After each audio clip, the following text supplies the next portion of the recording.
राधा स्वामी दयाल की दया, राधा स्वामी सहाय, राधा।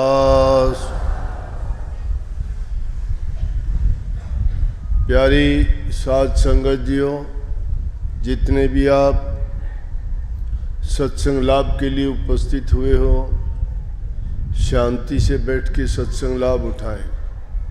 श्री राम का जन्म हुआ था आज के दिन। श्री राम मर्यादा पुरुषोत्तम, जिनके जीवन की एक एक घटना, जितनी भी बातें हैं, श्री राम के नाम से लेके हम उनको अपने जीवन में आज भी उतनी ही खुशी आनंद महसूस करते हैं। राम राज्य का नाम लेके ही हम कल्पना करने लगते हैं कि राम राज्य कैसा होगा। वो राम राज्य कोई और नहीं, श्री राम जब अयोध्या में शासन करते थे, राजा दशरथ के ज्येष्ठ पुत्र थे चारों में से। हिंदुस्तान का बच्चा बच्चा जानता है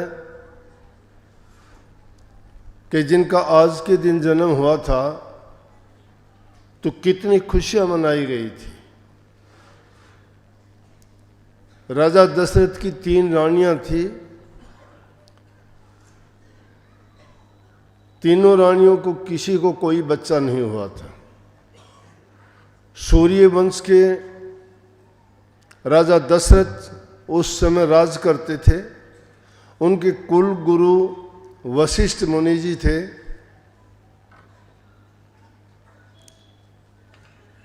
उम्र जब बढ़ती जा रही थी राजा दशरथ की,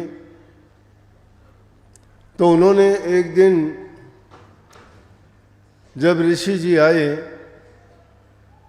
ऋषि जी को प्रणाम करे राजा दशरथ ने,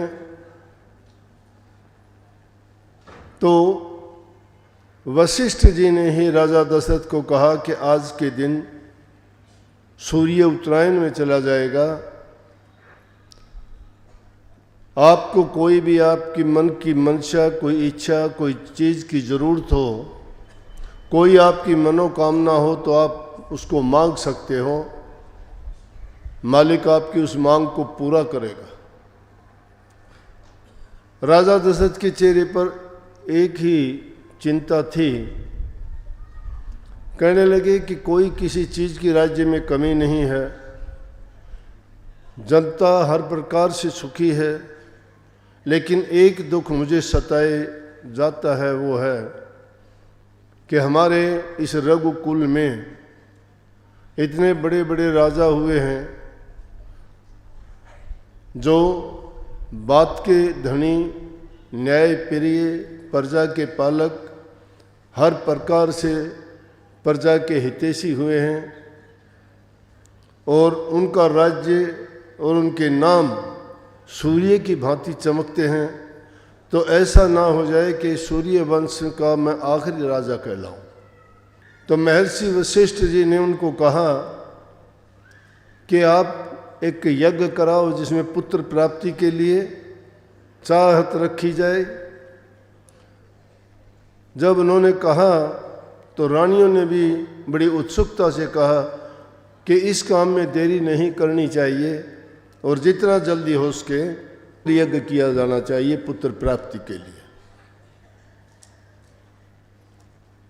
राजा दशरथ ने वो यज्ञ करवाया, और उस यज्ञ के बाद में जो खीर का प्रसाद प्राप्त हुआ उस तीनों रानियों को दिया गया। उनसे उनको 4 पुत्र प्राप्त हुए, और उनमें सबसे ज्येष्ठ पुत्र श्री राम थे, जिनका जन्मदिन आज के दिन हुआ था। रामायण तो आप सब लोग सुनते हैं, लेकिन ऐसी बातों पे कम ही गौर और ध्यान जाता है। मुख्यतः यही कह देते हैं कि राजा दशरथ की 3 रानियां थी, 4 पुत्र थे, वनवास चले गए, ये हुआ वो हुआ। लेकिन श्री राम ज्येष्ठ पुत्र थे, मर्यादा पुरुषोत्तम थे।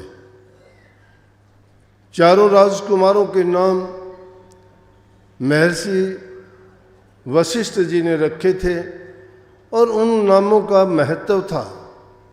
ये नहीं कि नाम यूं ही रख दिए गए, हर नाम का बहुत गहरा मतलब निकलता है। तो श्री रामचंद्र जी मर्यादा पुरुषोत्तम थे। उन्होंने अपने जीवन में प्रजा के हित के लिए इतने कार्य किए कि हर इंसान, बच्चे से लेके बूढ़ा, जवान, स्त्री, पुरुष, सब श्री राम के दर्शन के लिए ललायित रहते थे। वो हर एक के दिल में राज करते थे। उनके दर्शन मात्र से लोग अपने आप को धन्य मानते थे।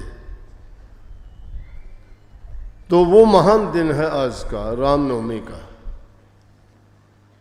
सत्संग होता है, भक्तों का साथ, संतों का सानिध्य, प्रभु भक्ति का गुणगान, नेक कार्य करने के लिए उनको शिक्षा, उपदेश और आदेश, बुराइयों से छूटना और जीवन में हर प्रकार से दूसरे के हित की बात सोचना, अपने स्वार्थ के लिए किसी का बुरा नहीं करना।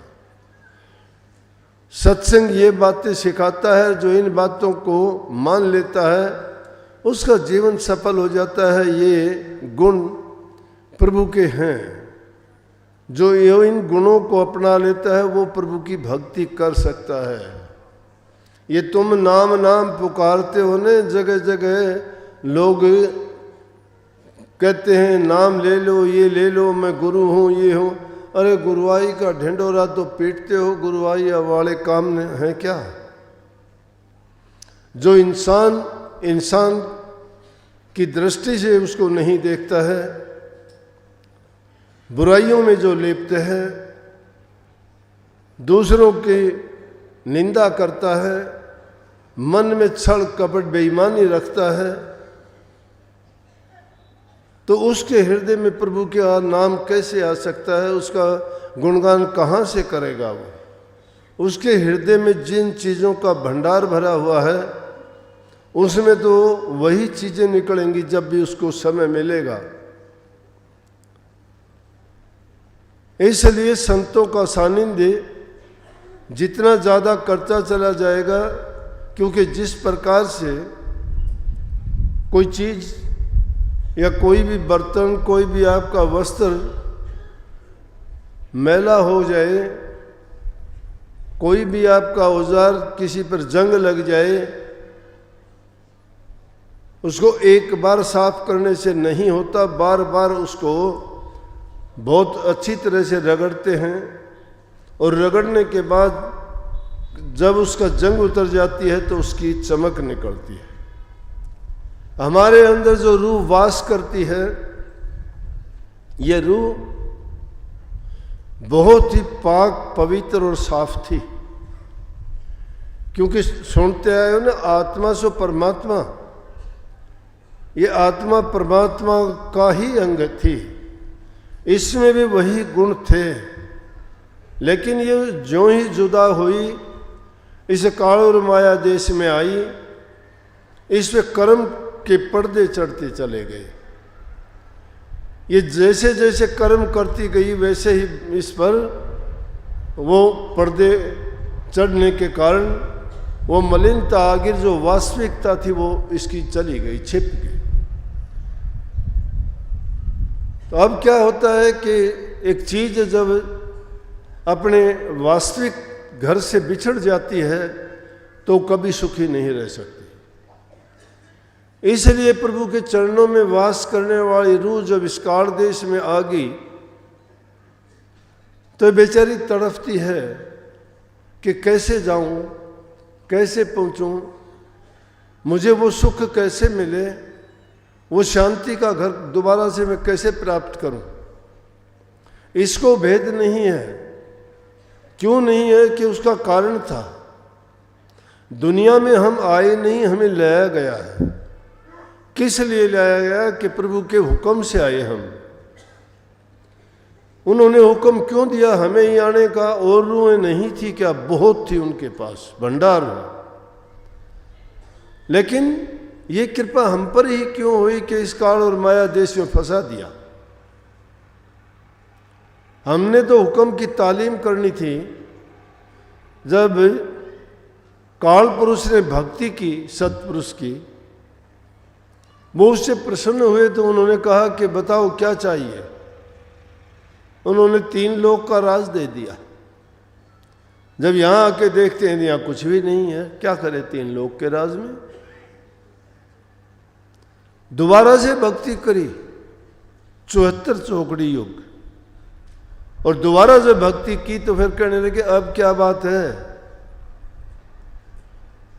कहानियां, कथा आप सुनते हो, ऋषियों ने, मुनियों ने, महात्माओं ने देवताओं की पूजा अर्चना करके शक्तियां प्राप्त की। जो जिसकी पूजा करता है उसको प्रसन्न कर लेता है, जो उसके पास दात बख्शने की होती है उसको बख्श देते हैं।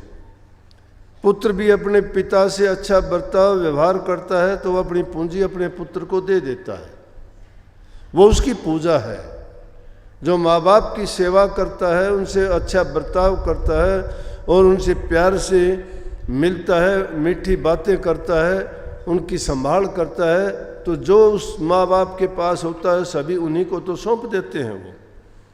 और जो ऐसा नहीं, वो है क्या, पुत्र पूजा करता है, वही पूजा है।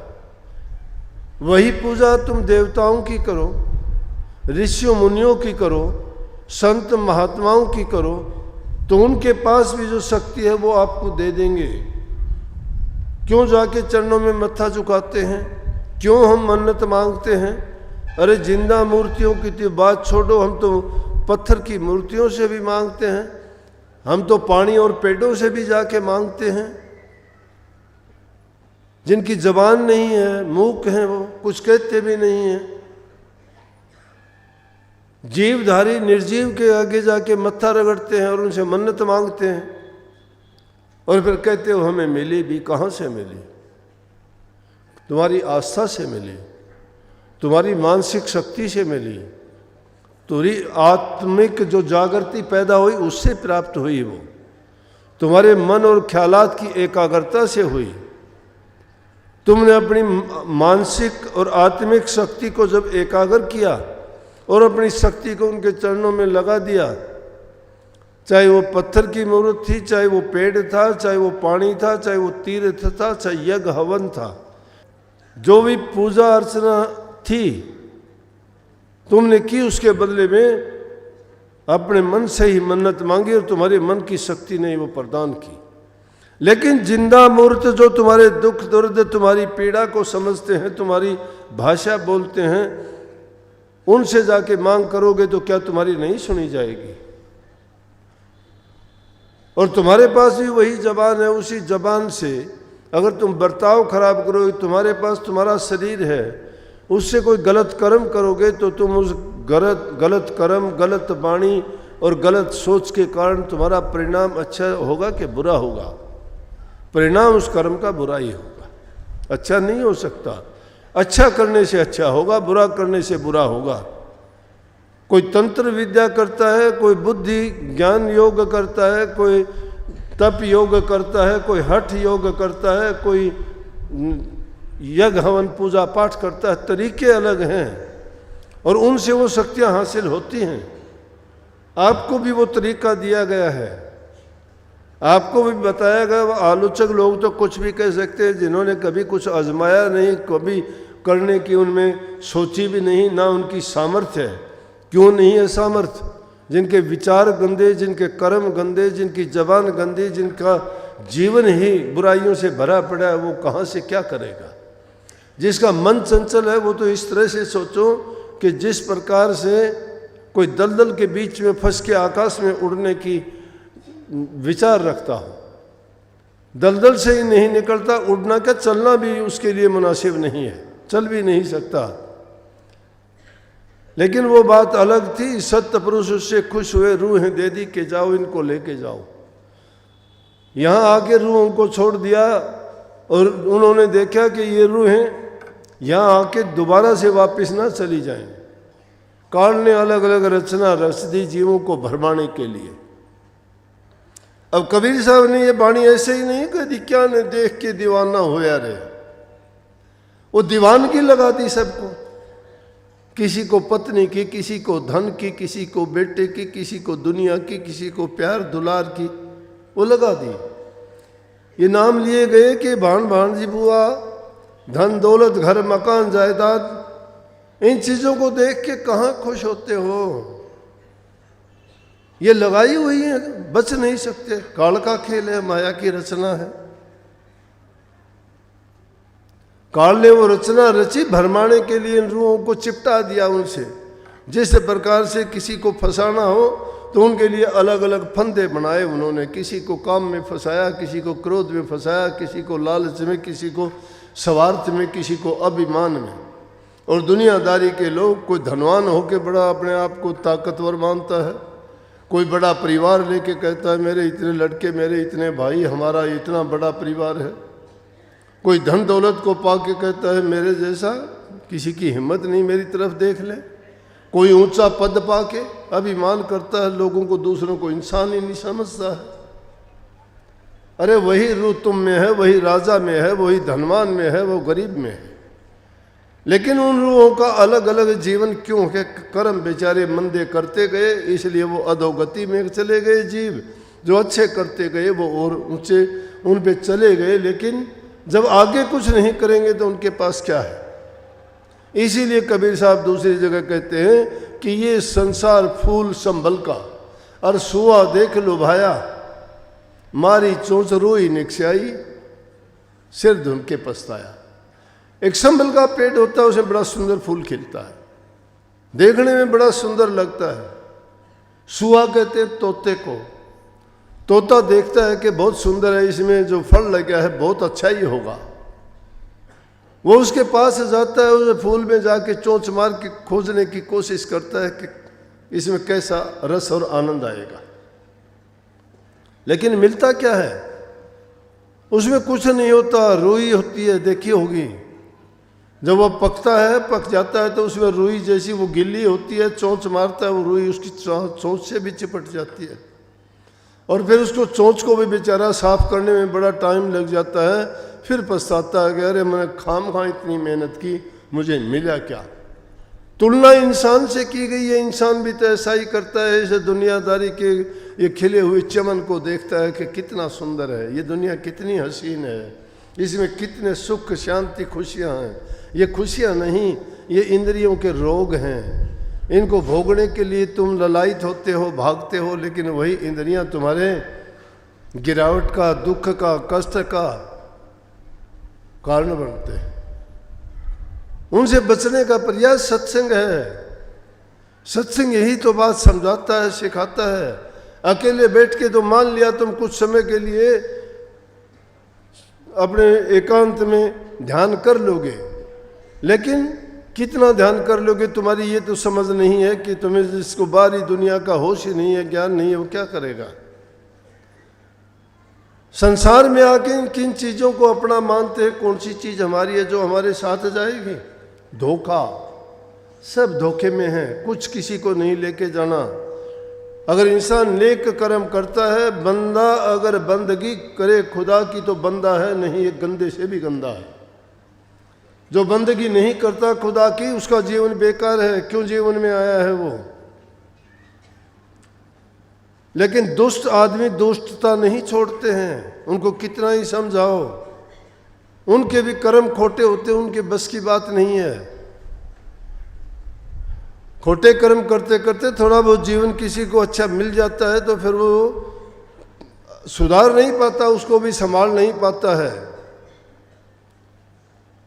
संभले कब? जब कोई संतों की शरण में चला जाए। राजा महाराजा क्यों गए संतों की शरण में?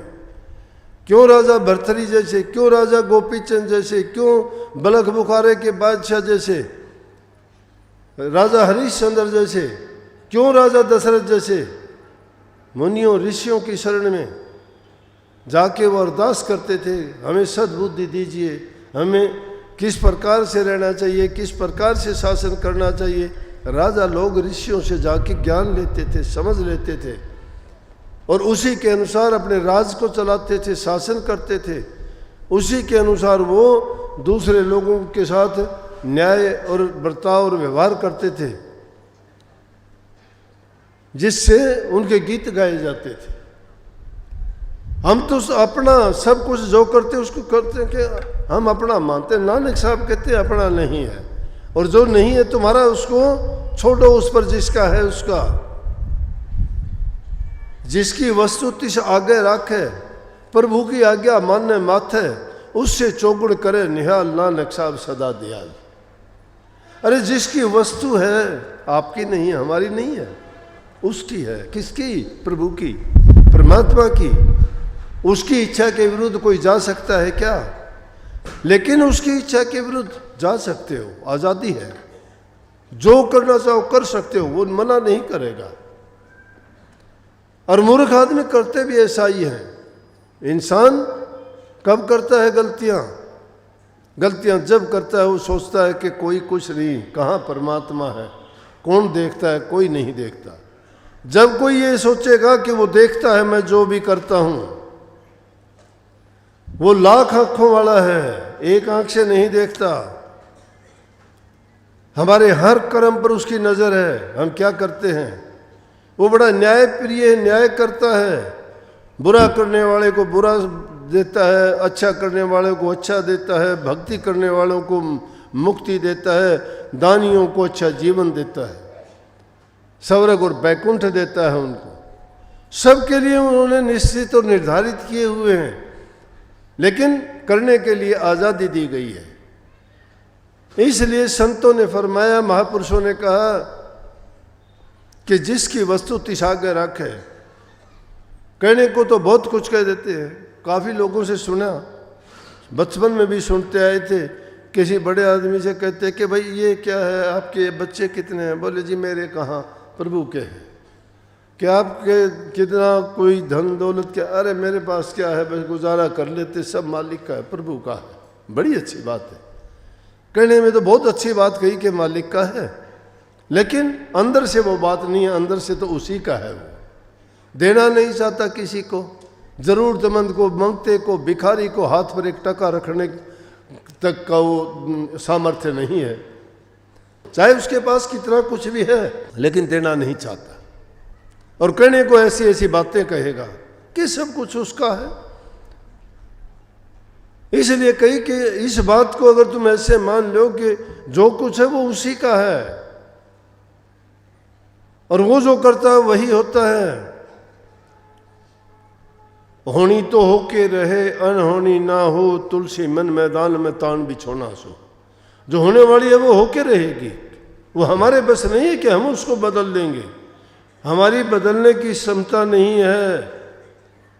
हम तो उसके नियम और कानून के अधीन हैं, जो बना हुआ है वो। लेकिन उन्होंने संतों को इसीलिए भेजा है कि जो रूह तड़पती हुई हैं, जिनको ये याद है, भूली भटकी हुई हैं, जो भक्ति से प्रभु से बेमुख हो गई हैं, उनको जाके याद दिलाओ, उनको भक्ति का रास्ता सिखाओ, और उनको कहो कि इस रास्ते पे चल के वापिस अपने घर में आ सकते हैं।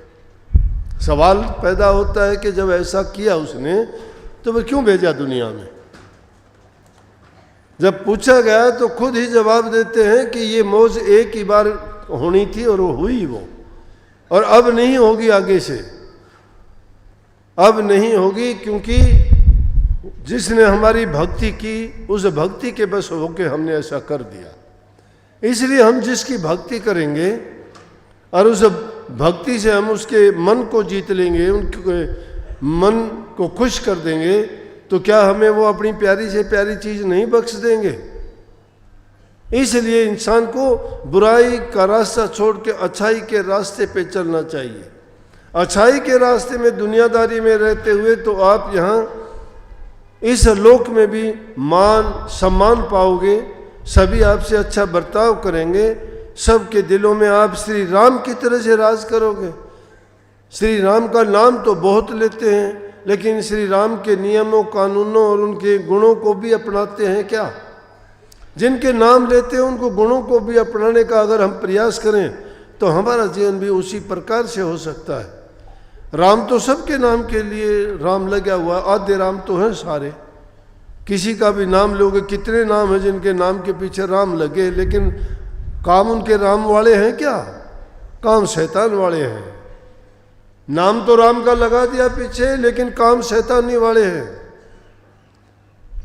इसलिए उस मालिक की रजा को परखना चाहिए, हरदम उसको हाजिर नाजिर मानना चाहिए, और उसकी वस्तु जो है समझना चाहिए कि जो मालिक का है, किसी के बस की बात नहीं। एक बार की बात है, एक औरत का एक ही बच्चा था, विधवा औरत थी, बच्चे की मृत्यु हो गई। नानक साहब उस साईं में थे। वो बेचारी, जब इंसान को कोई सहारा नहीं मिलता तो फिर संत महात्माओं के पास जाते हैं। दुख दर्द पीड़ा जब होती है तो आदमी उनको खोजता है कि शायद मुझे शांति मिल जाए, शायद उनकी कृपा से कोई और दूसरा उपाय ऐसा हो जाए। जाके कहते हैं कि आशीर्वाद भी दो कि ऐसा हो जाए। इसलिए जब हमें ज़रूरत और दुख पड़ता है तो महापुरुषों के पास जाके कहते हैं। इसीलिए कही कि दुख में सुमन सब करे, सुख में करे न कोई, जो सुख में सुमन करे तो दुख काहे को होए। दुख में तो याद करते हैं, सुख में कोई याद नहीं करता।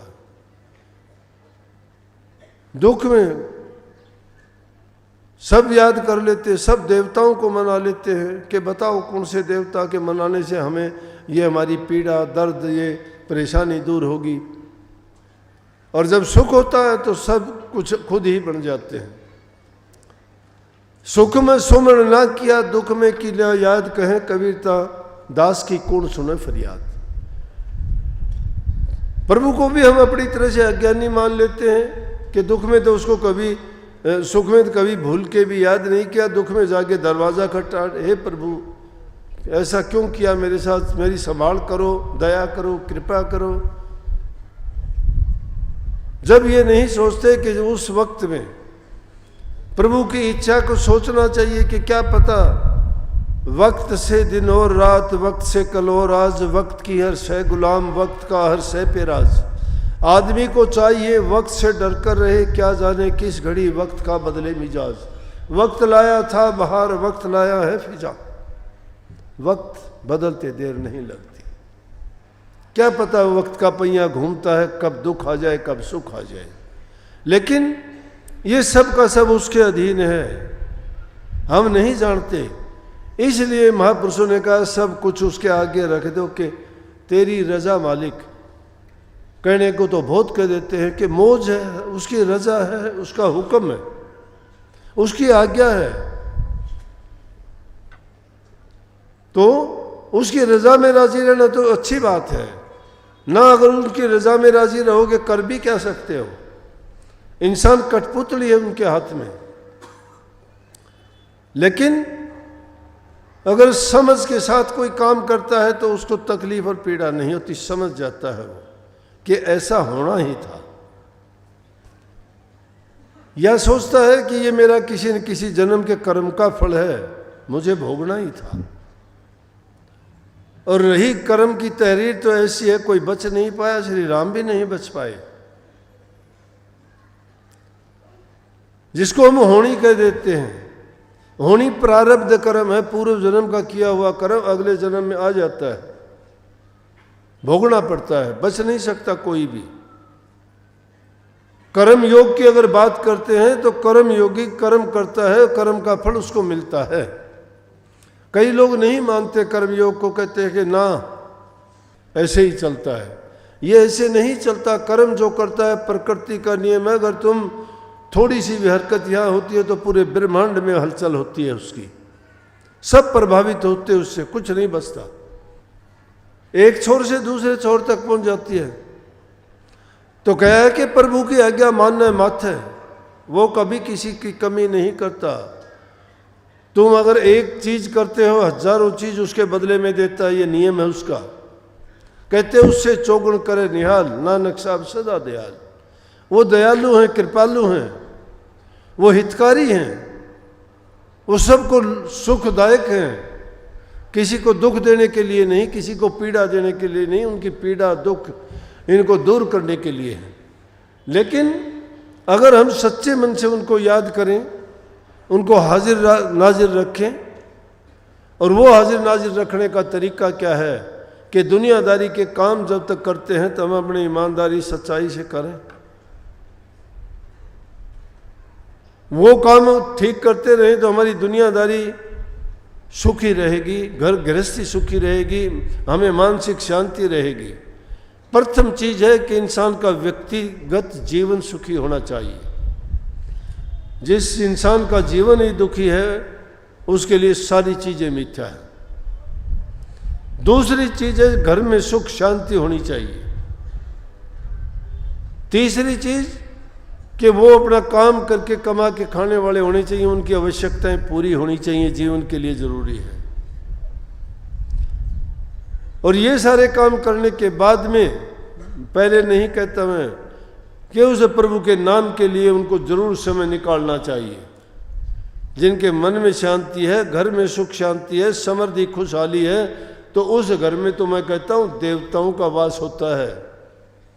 जिन घरों में झगड़ा होता है, पति पत्नी की आपस में लड़ाई होती है, एक दूसरे को मंदा बुरा बोलते हैं, उस घर के बच्चे भी बर्बाद और रास्ते से भटक जाते हैं, नशे विकारों में पड़ जाते हैं, आपसी द्वेष ईर्ष्याओं में, गलत संगति में पड़ के चोरी डकैती और दूसरी हिंसक कामों में वो लग जाते हैं।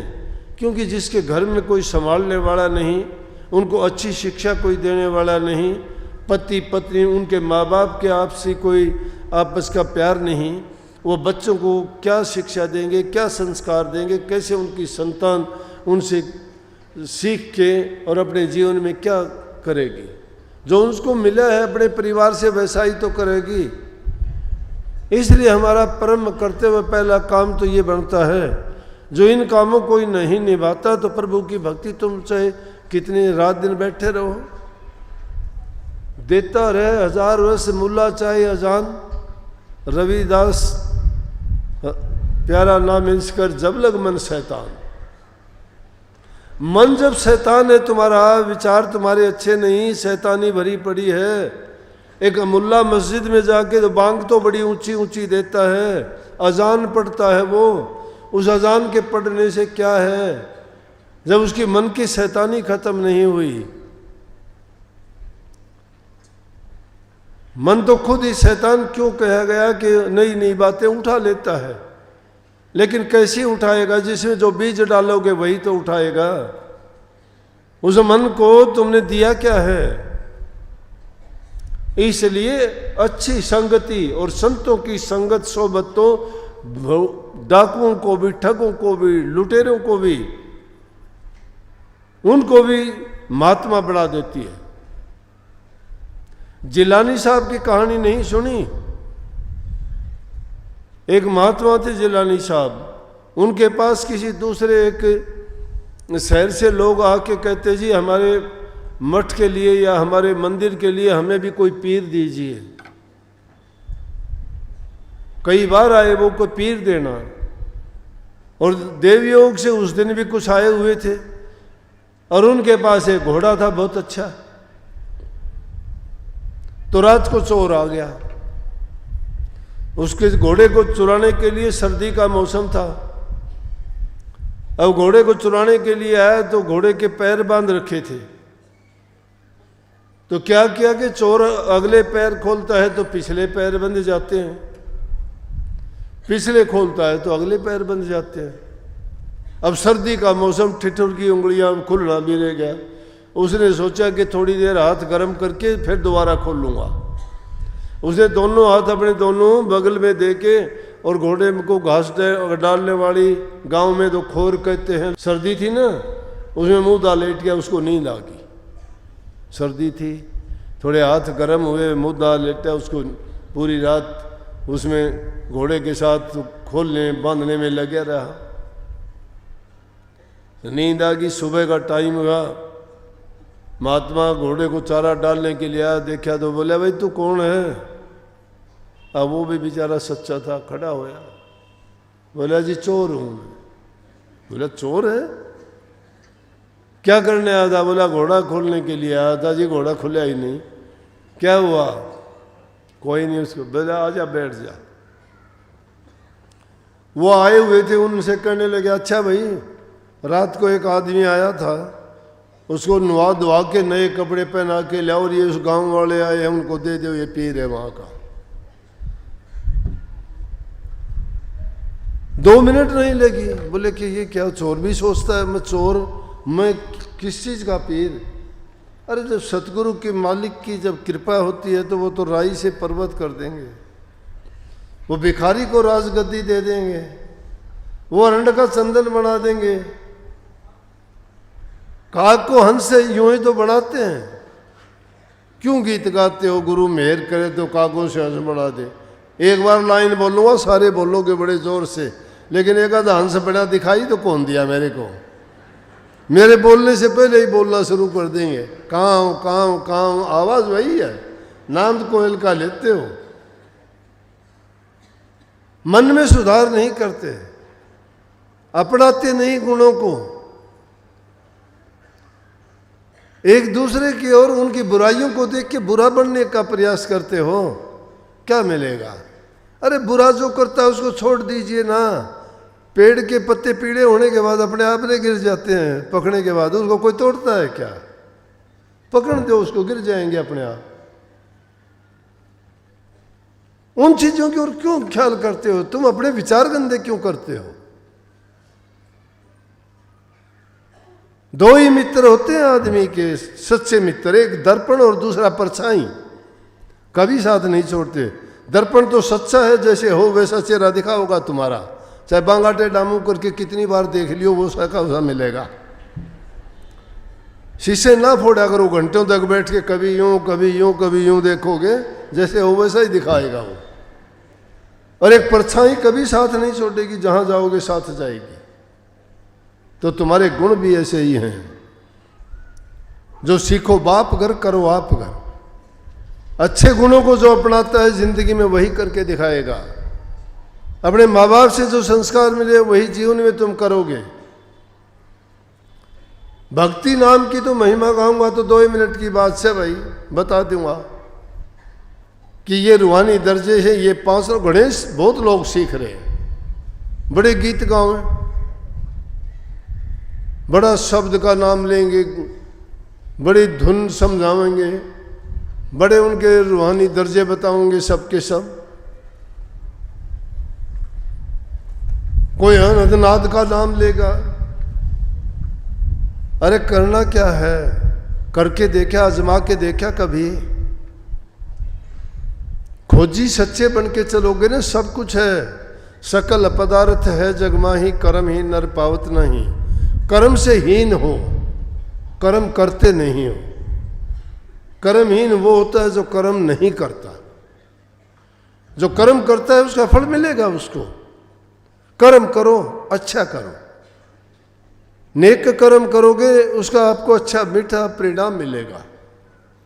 और नाम का तो क्या परिणाम है? नाम तो अगर आपने नाम की कमाई की है, शांति मिल जाएगी, संतोष हो जाएगा, दुख दर्द पीड़ा की चिंता परवाह नहीं है। प्रभु की इच्छा, उसकी रजा को समझ जाओगे कि ऐसा होना ही था।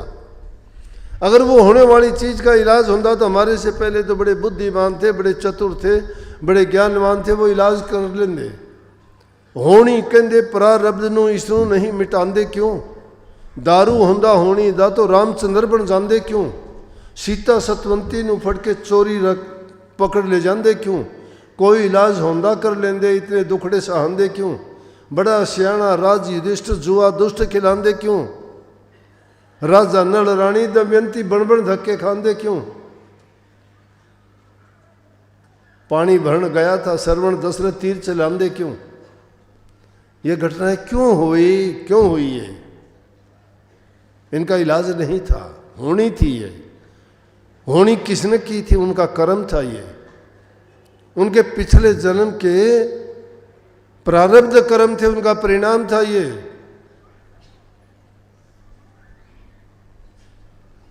इसलिए कबीर साहब ने कही, किस चीज को देख के दीवाने हो आप लोग? ये संसार तो बनिए की हाट है, यहाँ सब माल आया हुआ है, करो कुछ भी, कोई खरीद फरोख्त करो, बुराई खरीदो, बुराई बेचो, होगा फायदा, होगा खूब होगा, लेकिन फायदे का ये नहीं पता वो आपको कड़वा लगे क्या मीठा लगे। जो जैसा सौदा करता है, ये संसार में ऐसे व्यापारी बन के आए हो आप। किसी ने तो काला नमक भर लिया है और किसी ने यहाँ लौंग सुपारी इलायची महंगी महंगी चीजें भर ली हैं। लौंग सुपारी इलायची है प्रभु का नाम और भक्ति। जिन्होंने भक्ति रूपी अपने व्यापार शुरू कर दिया है उनको बड़ी कीमत मिलेगी, और जिन्होंने नमक मिला है उसका तो क्या है, केवल तो आधा पर्दा रास्ते में ही खत्म हो जाएगा, और नहीं तो उसका बटना कुछ भी नहीं है, कुछ नहीं मिलना। ये खोटे कर्म, पाप कर्म, ये जीव को ले डूबते हैं। इसीलिए जिन खोटे मंदे कर्म करने वाले लोग यहाँ लूले, लंगड़े, अंधे, अंगहीन, जबानहीन, किस प्रकार से किसी को कुछ सुनता नहीं, किसी को दिखता नहीं, ऐसे जीवन लेके आते हैं और वो अपने भार को ढोते हैं। नेक कर्म करके आए थे खुदा के बंदे, नेक इंसान हो आप, हर चीज से संपन्न हो। प्रभु ने आपको बड़े बड़े तोहफों से नवाजा है, हर प्रकार से आपको कितना सुंदर शरीर दिया है, और उसके बावजूद हम उस प्रभु के एहसान को भूल जाते हैं। उसको भूले से भी कभी याद नहीं करते। इस दुनिया के मेले में खो गए हैं, भूल गए हैं क्या करना था, क्या करना था, क्या कर रहे हैं। इसलिए समय निकाल के एकांत में, मैं नहीं कहता कि तुम्हें जो नाम दिया गया वो, उसकी तो कोई बात नहीं, वो तो जब याद करोगे 1 मिनट में ही याद आ जाएगा। रास्ता अच्छा पकड़ो आप, जो रास्ता सही पकड़ लेगा वो कोई बात नहीं, पैदल चलो, आहिस्ता चलो, बैठते उठते चलो, मंजिल पे जा लेगा। वो रास्ता सही है, गलत नहीं है। लेकिन रास्ता अगर गलत पकड़ लिया तो चाहे दौड़ लगाते जाइए, कहाँ जाओगे, कहीं नहीं जाओगे। चोट भी खाओगे, समय भी गवाओगे, और अंत में कुछ नहीं पाओगे। लेकिन अगर सही रास्ता आपने पकड़ा है, आप सत्संगी हो, अपने जीवन को ऐसा बनाओ। पहली चीज़ है माँ बाप, बूढ़े बुजुर्ग की इज्जत और कदर किया करो, उनका सम्मान किया करो, उनकी सेवा करोगे वो खुश होके। जब अपने मन से आपको सच्चे दिल से आशीर्वाद देंगे, दुनिया की कोई ताकत नहीं कि उनके बताए हुए और दिल से दिए हुए आशीर्वाद में कोई भी इतना भी छेक कर दे या कमी कर दे। कोई नहीं रोक सकता उनका, वो फलीभूत होगा आपका। बूढ़े बुजुर्ग, दीन गरीब की सेवा करो, तन से, मन से, धन से, तुम्हारी सामर्थ्य उसी से करो। जबान से सबके साथ अच्छा बर्ताव करो, मीठा बोलो। किसी को कुछ नहीं दे सकते, ना दो, देने लेने से कुछ नहीं होता। कोई वस्तु दोगे, आज दे दी कल को खत्म हो जाएगी, क्या एहसान है उसका। वस्त्र दे दिया कल को फट जाएगा, धन दे दिया कल को मुक जाएगा किसी चीज में। लेकिन अगर किसी को मीठा वचन दे दिया कभी खत्म नहीं होगा, हमेशा याद रखेगा कि उस वक्त में उस इंसान ने मुझे ये कहा था। लेकिन अगर बुरा वचन कह दिया तो वो भी खड़ा रहेगा हमेशा के लिए। घाव भर जाता है, बुरा वचन, खोटा वचन कहा हुआ वो कभी खत्म नहीं होता। किसी को बुरा बोल के अपनी जबान को भी गंदा करते हो, उसको पीड़ा भी देते हो, और एक मंदा कर्म का परिणाम भी बना लेते हो, भोगना पड़ेगा। संगति अच्छे इंसानों की करो, दुष्ट आदमी की तो दृष्टि से भी बचो। इसलिए महापुरुषों के दर्शन करने कहते क्यों आए? दर्शन करने। अरे जिसके दर्शन करोगे उसके गुण तुम में उतर जाएंगे। मिठाई को देखते ही तुम्हारा मन मीठा होता है, खाने को मन करता है। सुंदर बगीचे और फूलों को देख के तुम्हारा मस्तिष्क और तुम्हारा दिमाग महक उठता है। अच्छी और मधुर वाणी सुनने से तुम्हारे कानों में, तुम्हारे हृदय में अजीब प्रकार का एक उल्लास और खुशी होती है। इसलिए महापुरुषों के दर्शन करने से, नेक इंसानों के दर्शन करने से तुम्हें शांति मिलेगी। उनका संग करने से उनके गुण तुम में आएंगे। बिना माने भी, कुछ भी तुम मानना नहीं, लेकिन लगातार तुम उनका संग करते रहोगे ना। एक लोहे का टुकड़ा होता है, उसमें गुण नहीं है किसी प्रकार का, लेकिन एक चुंबक दूसरी ले आके उसे को अगर उससे रगड़ते हैं ना, उस पर कई बार रगड़ेंगे तो वो चुंबक का गुण लोहे में छोड़ देगा। तो थोड़ी देर के बाद में वो लोहे का टुकड़ा भी दूसरे लोहे के टुकड़ों को अपनी ओर खींचना शुरू कर देगा। कहाँ से ताकत आ गई? वो आ गई उसके छू जाने से, बार बार उसका संग करने से। इसी प्रकार से बार बार सत्संग के करने से, बार बार वाणी के सुनने, भूल जाते हो आप। वाणी तो रोजाना सुनते हो, ये वाणी पता नहीं कितनी बार पहले भी दोहराई होंगी, लेकिन आदी हो चुके हैं, हमारे कान पक चुके हैं कि कहले कुछ भी कहले सुनते रहेंगे, सुनते रहते हैं, पक चुके कान सुनते सुनते, लेकिन करने के लिए हिम्मत नहीं जुटाते। मन में ये कभी सोचते ही नहीं हम ऐसा करें भी। अगर ऐसा करने की तुम ठान लोगे, अरे चलना सीखो तो मैं तो कहता हूँ जो लेटे पड़े हो बैठ जाओ, बैठे हुए हो खड़े हो जाओ, खड़े हो वो चल पड़ो, और जो चल पड़े हैं वो दौड़ लगाओ। जीवन बड़ा छोटा है, लंबा नहीं है, देखते ही देखते गुजर जाएगा समय। जैसे अब गुजर गया, थोड़ी देर हुए बोलते हुए घंटा होने को हो गया। ये आज का दिन, ये घड़ी फिर दोबारा मुड़ के नहीं आनी। कितने ही हमारे से पहले है संसार में आए हैं गए हैं।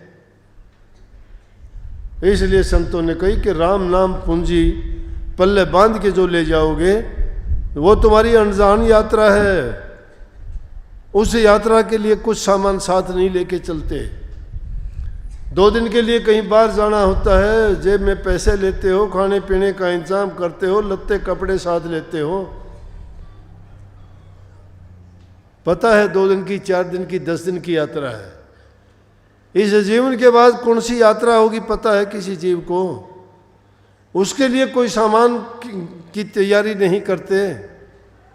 ये पदार्थ नहीं ले जाने, इनमें से कोई चीज साथ नहीं जाएगी, एक कण भी साथ नहीं जाएगा। उसकी तैयारी अगर करनी है तो प्रभु के नाम की तैयारी करो, प्रभु के नाम रूपी दौलत को इकट्ठा करो, और उसका सही तरीका है नाम के सिमरण से। नाम का सिमरण क्या करो, सबसे बड़ी ताकत नाम के सिमरण में है। उन चीज़ों के चक्कर में ना पड़ना, मुझे प्रकाश दिखना चाहिए, मुझे शब्द सुनना चाहिए, मुझे नूरी रूप देखना है, नहीं। ना देखो कि आगम लोक कितना बड़ा है, सतलोक कितना बड़ा है, उनका कितना पसारा है। मत पढ़ो कितने तत्व हैं, कितनी वाणी है, कितना क्या है। अरे वो सब वाणी, सब ढाणी, सब खाणी, सब पानी वो प्रभु की है। उसको जब याद करोगे तो सब कुछ उसी में है। इसीलिए कहा नाम लिया जिन सब किया, योग यज्ञ आचार, सभी चीज उसमें आ जाती है। जप तप तीर्थ वर्थ परशुराम सभी नाम की लाल। जो नाम को जपता है उसमें जप तप तीर्थ व्रत योग सब कुछ उसी में आ गया। नाम लिया जिन सब किया, नाम बिहुना जीवन कोई काम नहीं है। और भागी हम तो जो सुरत शब्द का योग हमें मिला है, इसके बराबर कोई योग भी नहीं है। ये बताऊं, सुरत आत्मा को कहते हैं, शब्द परमात्मा को कहते हैं, सारी रचना शब्द की है। और ये योग है सुरत को शब्द से मिलाने का, आत्मा को परमात्मा से मिलाने का। और ये एक ही घर में होते हुए जुदा हैं। उनको दोनों को एक को कैसे मिलाओगे? उनका मिलन जब होगा जब नाम का सुमरण करोगे। और उस नाम की कितनी महिमा, राम के नाम की महिमा सुन लो। जिनका आज जन्मदिन है वो कहते हैं राम नाम के लेत ही होत पाप का नाश। नाम लेत ही, लेना क्या है? सिमरन है। नाम का सिमरन यह है, राम नाम के ले थिर होत पाप का नाश, जो चिंगारी आग कीर पड़े पुरानी घास। चिंगारी अगर लाख मण घास के ढेर में ये और चिंगारी डाल दे, उसको स्वाह कर देगी, राख बना देगी। नाम में वो ताकत है कि उस राम के नाम के लेने से सभी पाप इसी तरह दग्ध हो जाते हैं, जिस प्रकार से एक चिंगारी घास के ढेर को भस्म कर देती है। और राम नाम में इतनी शक्ति है कि वो देखा होगा आपने, जब सेतु बनाने लगे तो जिस पत्थर पे राम का नाम लिख दिया, समुद्र में छोड़ दिया, वही तरने लग गया। लंका तक सेतु बना दिया। किस चीज में ताकत थी? नाम में। नाम किसका था? राम का। वही राम के नाम का गुणगान हम करते हैं, उसी का सुमरण करने का तरीका बताते हैं, उसी को याद करने के लिए आपको रात दिन कहते हैं। उसी में सारी शक्ति सिद्धि और उसी में सारे गुण हैं।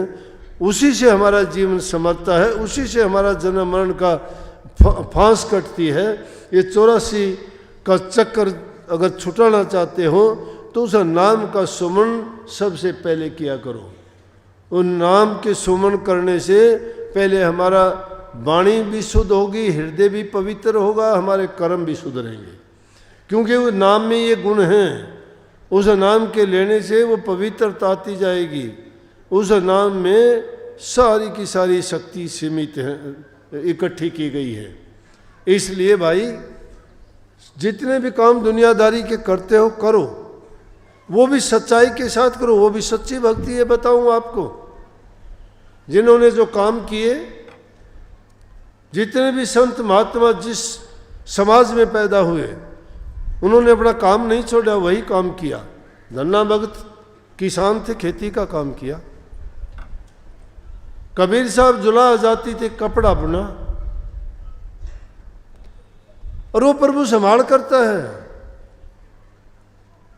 कमाली की शादी करनी थी, क्या था कबीर साहब के पास? जुला जाती से कपड़ा बुनता, कपड़ा बुन के 2 टाइम की रोटी नहीं होती। सत्संग करता, संगत आती, उनको प्रसाद देने के लिए उसके पास नहीं होता था। दुखी होके फेंक दी उन्होंने भी माड़ा। प्रभु परीक्षा भी लेता है भक्तों की, लेकिन जिसकी आस्था दृढ़ होती है वो कभी टूटने नहीं देता। प्रभु भी उनकी आस्थाओं में कमी नहीं आने देता। उसके बनके तो देखो, हम बनते नहीं अपने माँ बाप के भी, गुरु के कहाँ से बनेंगे? जो माँ बाप का नहीं बनाया गुरु का कैसे बन जाएगा? जो गुरु का नहीं बनाया परमात्मा का कैसे बन जाएगा? कमाली की शादी थी, कबीर साहब की पत्नी कहने लगी लड़की की शादी है तो कुछ इंतज़ाम किया नहीं, इतने दिन हो गए। बोला कि सब मालिक करेगा। मालिक क्या करेगा जब कुछ है ही नहीं? बारात आएगी, क्या देगा क्या लेगा? बोली कि मेरे पास एक कपड़ा बना हुआ, ये माताओं की ये एक विशेषता है, ये कुछ ना कुछ बचा के रखती हैं। उन्होंने भी एक अपना बना हुआ थान बचा के रखा हुआ था, छिपा के। बोले कि मैंने एक थान छिपा के रखा है, वो बेच के आ। और क्या है तेरे पास? 2 दिन शादी के रह गए। बोला जाता हूँ। लेके गया, बाजार में जाता है, रास्ते में एक साधु मिल गया, नंगा बदन देख के। अब महात्माओं की तो अजीब बात होती है, प्रभु की भी उससे अजीब बात होती है। वो ऐसे वक्त में भी और ज़्यादा कड़ी परीक्षा लेते हैं। एक बूढ़ा फकीर का भेष बना के आके सामने खड़ा हो गया कि मैं तो सर्दी से ठिठुरता हूँ। कबीर साहब कहने लगे थान है मेरे पास, ले तेरा एक कुर्ते का कपड़ा इसमें से पाड़ ले। बोले इससे मेरे एक से क्या होगा, ठंडी का मौसम है नीचे। बोला तो दोनों चीज़ का ले। बोला फिर सिर पे ओढ़ने बांधने का भी चाहिए, तो कितना चाहिए? बोले पूरे थान में काम चल सकता है मेरा। बोला ले ले।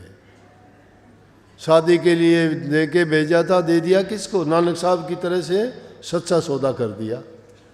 फकीर को देके सोचता है क्या करूं, कहाँ जाऊं, अब घर जाके क्या जवाब दूंगा?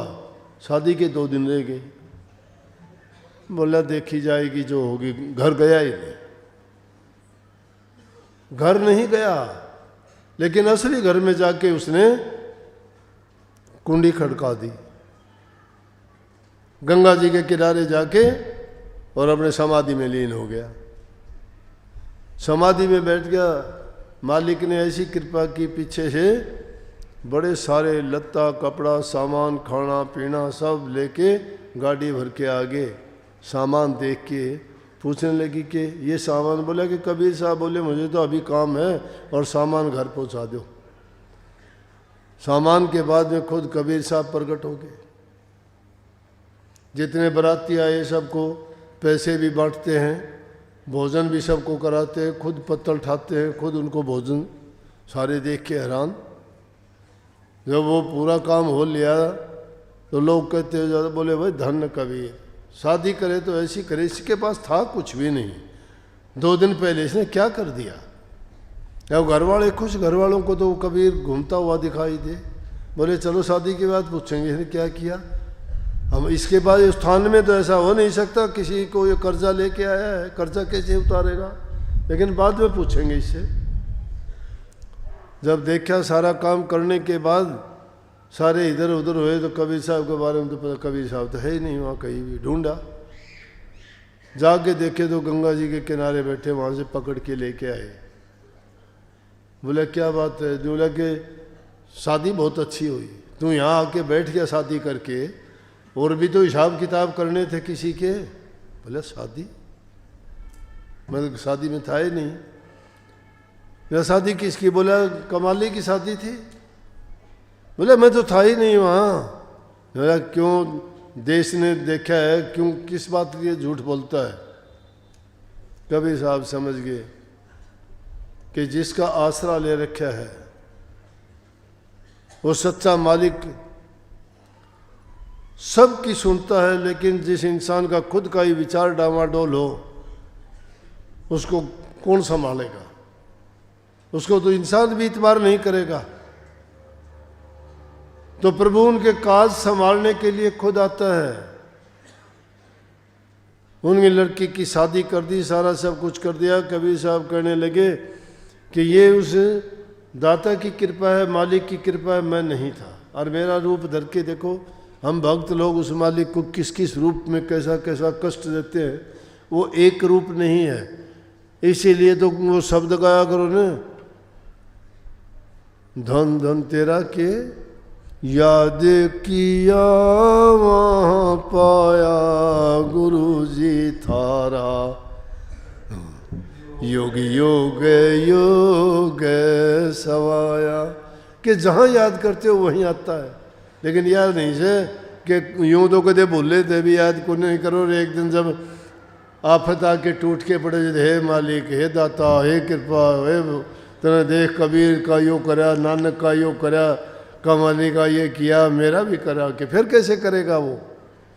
उससे तो पक्की दोस्ती करो, पक्की यारी लगा लो। पक्की यारी लगाओगे वो कभी आपको धोखा नहीं देगा। हम धोखा दे सकते हैं, उनका तो धोखे से लिया हुआ नाम भी अपना पूरा फर्ज निभाएगा। इसलिए सब चीज़ों को भूलो, नाम को ना भूलो। सब चीज़ों को भूल जाओ, नाम को ना भूलो। उस नाम को याद रखो, हमेशा याद रखो। किसी को सुनाना नहीं, किसी को कुछ देना नहीं, तुम्हारा कुछ घटता नहीं। अरे मन में ख्याल ही तो उसका करना है। एक तो दूसरों की बुराइयों से बचोगे, मन को शैतानी करने से बचाओगे, बुरे ख्यालात मन में आने से बचोगे, और तुम्हारा हृदय पवित्र होगा। नाम का जो जो सुमरण करते चले जाओगे, तुम्हारा उतना ही भक्ति रूपी धन इकट्ठा होता जाएगा। बहुत बहुत सबको आशीर्वाद। मालिक सबको सद्बुद्धि दे, आपको भक्ति करने की शक्ति दे, नेक इंसान बनाए आपको। सबके घरों में शांति हो, प्यार हो, एक दूसरे से मीठे बोलो। देखो तुम्हें कोई मना करने वाला, कितने आप अच्छे ढंग से बैठे हो, कोई आपको पैरा थोड़ा, कोई पुलिस है यहाँ। ये चीज़ कहाँ से सीख ली?